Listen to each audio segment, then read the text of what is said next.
Hello everyone. It's just lunchtime I guess now, so I've already had my lunch, so I'm ready to sit down. I was waiting till it kind of would dry out a little bit. It's been raining here for most of the night, part of the morning. I was thinking we're just about over, and I looked out over Texas on the radar. It's not over. All that stuff, that moisture that came into California, is going to come across eventually. And looks like we're going to get it. At least it's warm, relatively. I think it's in the 60s, it feels like. It's not spring yet. We've got at least one more cold spell. Anyhow, we're in the end times. How do we know we're in the end times? Well, one of the best ways to know is to look at God's timepiece. You want to know what's going on? Look at Jerusalem. It's God's city. It's God's land. The Jews are there. The Palestinians don't have a claim to it. It's all Satan's lies. And you notice how well the world is picking up that lie and carrying it. It's part of the one world order that they're going to turn the whole world against Israel. It's predicted, so it's got to happen. And the United States is playing politics with lives, human lives. If you don't do what we tell you to do, we won't sell you any more arms. And you only buy your arms from us, so you're going to run out. And then you'll be defenseless, and they will wipe you off the face of the earth, which is what they want to do. Which is what Satan wants too, so they're following goose step just the way Hitler would have liked it. So let's take a look at why it's God's timepiece. If you look in the Bible, you're going to find the word Jerusalem 881 times in the Bible. That's kind of important. So let's take a look at Zachariah 12:3. And it shall happen that on that day I will make Jerusalem a very heavy stone for all peoples. Not just for the local, but for all the world. All who would heave it away will surely be cut to pieces, though all nations of the earth are gathered against it. I think we're there. Almost. The ones that, like the United States, who have claimed to have been for them, it's always been a lie. They don't want Israel to exist any more than any part of the world does. But frankly, it's all the lying propaganda that you're seeing that makes it appear all countries. Because if they don't allow the lying propaganda to continue, then each country will face attacks from within. We know we're going to be attacked from within because they've let everybody and their brother come across the border unrestricted. They don't know who's here. Well, those that they personally invited, they probably know are here. But there's more than that. We're going down in the United States, and it's going to be a tough battle. But we deserve it for letting it happen.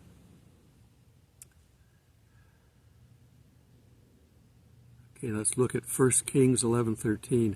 However, I will not tear away the whole kingdom.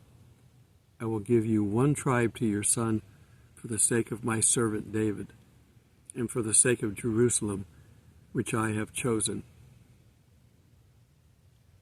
Jesus from the tribe of Judah, the Lion of Judah.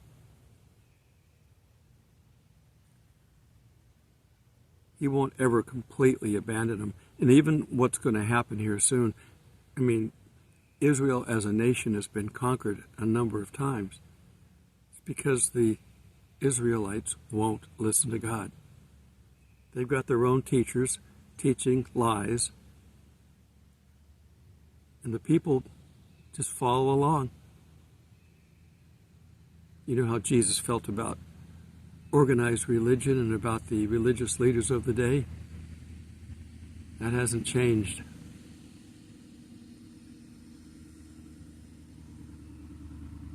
People driving out from down in the public area.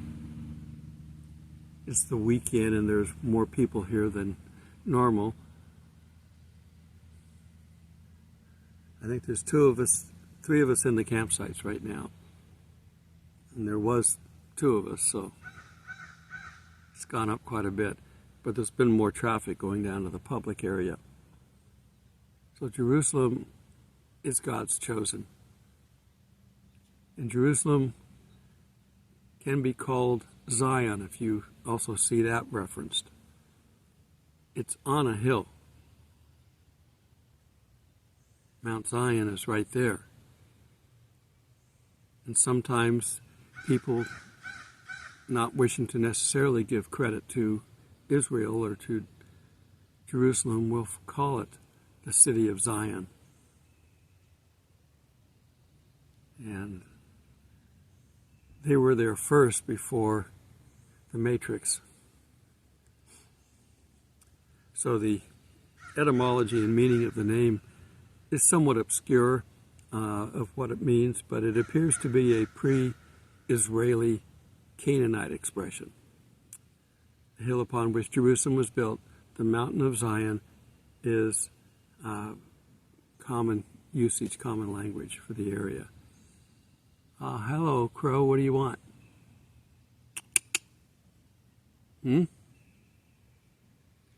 He's watching me. He's not talking, though.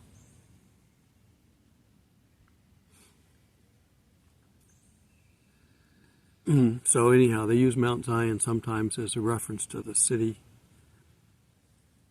So for that, we will look at Psalms 132:13. For the Lord has chosen Zion. He has desired it for his dwelling place.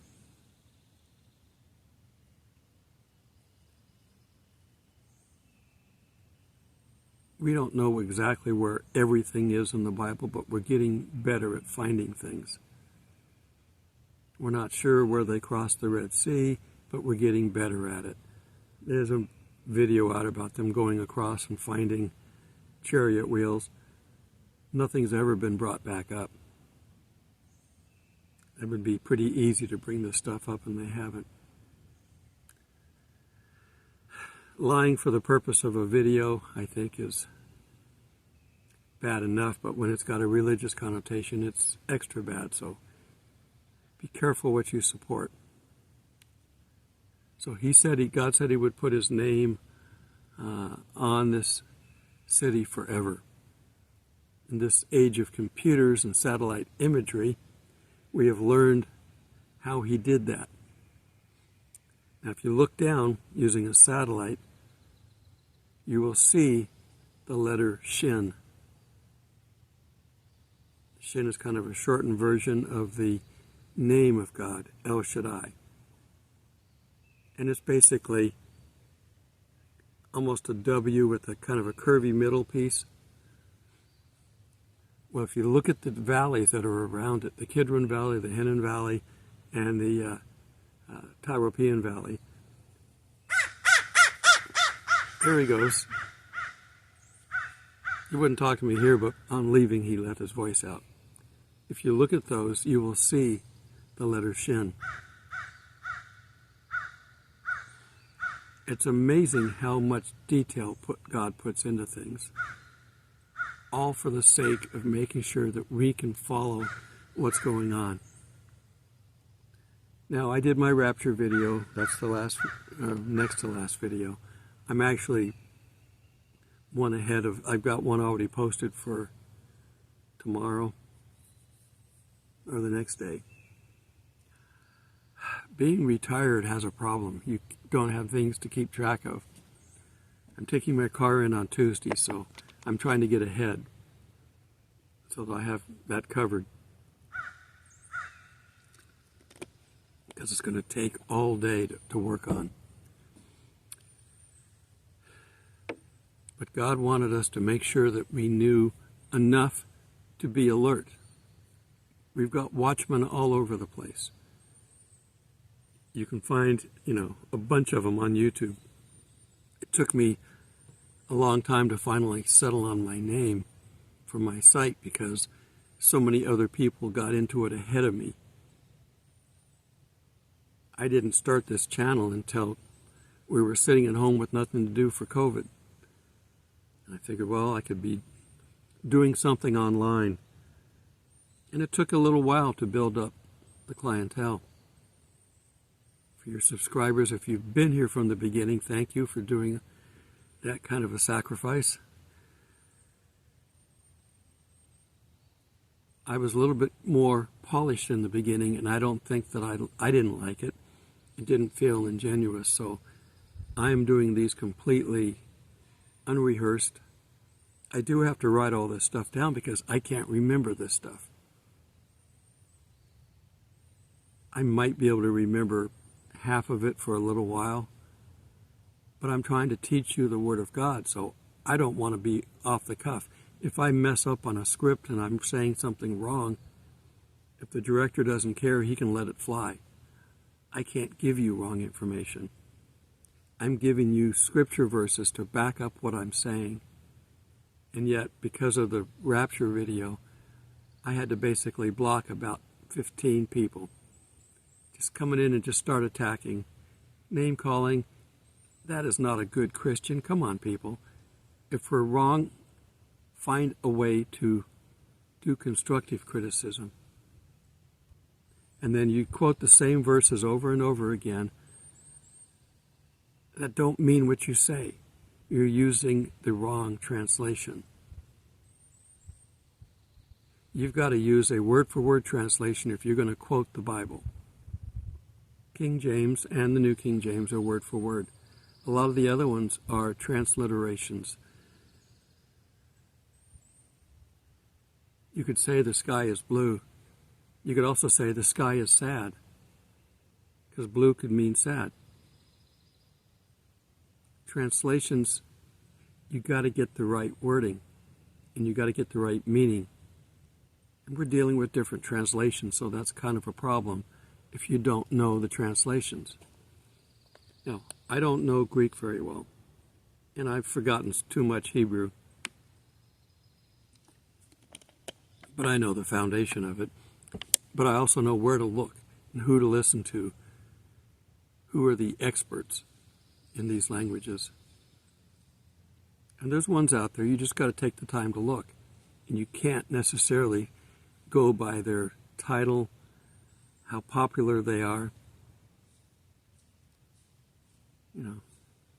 Anybody trying to predict anything is going to have a hard time at it. I'm trying to pinpoint it exactly. We're in the end times. There's no doubt about that. But can I say the rapture's tomorrow? Nope. Can I say it's this fall? Nope. The likelihood of it happening this year is pretty high. Look at our government defense level. If you've seen like the movie War Games with Matthew Broderick. Was that Ali Sheedy? It's an old computer hacker type video. I like that because I worked with one of those computers that he had that had the buttons on the front.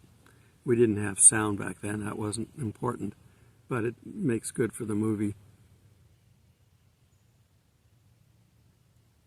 But you could reprogram a computer to just do things for you, and that was nice, so you didn't have to do it all yourself. You could. There were people that were nerdy enough that they would have called every one of those phone numbers personally and hung up when they heard a voice. And you can just program the computer to do it. It's easier, makes better showmanship for the movie.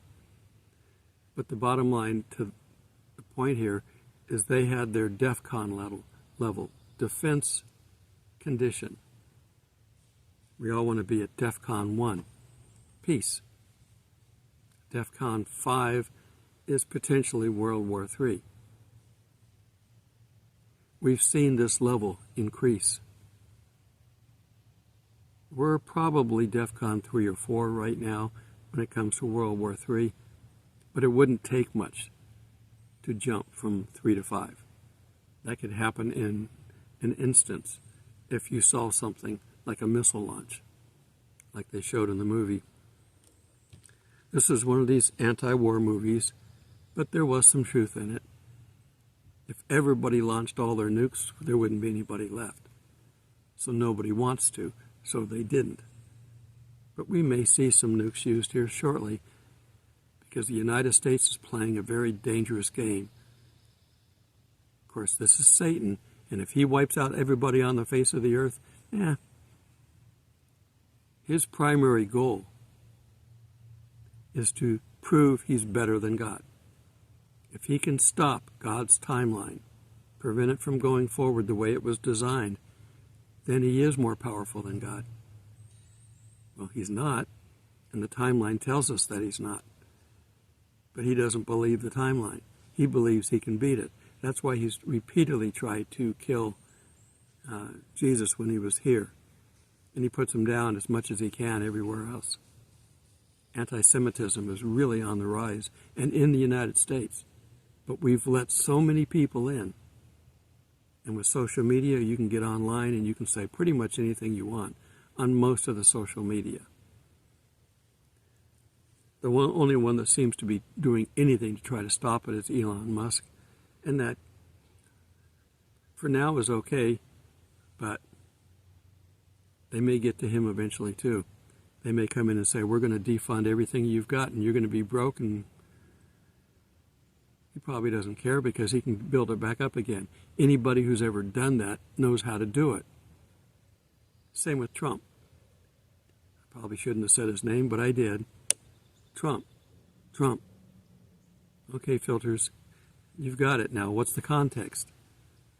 Well, the context is they can't threaten to take away everything he's got because he's lost it multiple times. He's got it right back again. If you know how to do it, you do it. It's a skill. You don't run a business the way you run a government. Businesses go under if they don't work right. Government just keeps on bleeding. As long as there's people out there that you can steal the money from, the government will never go under. And now they're going to steal our money here soon. Going to switch us over to digital. I listen to Brenda Weltner sometimes, and she's got some interesting timelines. She's at least trying to do something logical with it. You start at the end and you work your way back, and you can figure out where in the timeline we are. The only question is that she thinks we're already into the tribulation time frame, or the 70th week. She thinks we're already into that. I'm not convinced, but I don't want to spend the time that she has to try to prove it or disprove it. But the methodology is right. You work your way back. The only thing is we don't know the full extent of things. We know the days will be cut short. So if it's a 70 week, 7 years, a heptad, the way they calculate it, is the second half a full 3.5 years, or is it cut short? And if it's cut short, is it cut short after 30 days, a year, 2 years, or is it 3 1/16 year? We don't know. We don't need to know. The bottom line is the world is going to be scrambling, trying to figure out what to do. The first half I still think we have to see. But did it run into it? I think when we started the church age at Pentecost, I think we switched the key, as I've said before, switched the little dial. We're now on Gentile age, church age. And that key won't get switched back until it's the right time.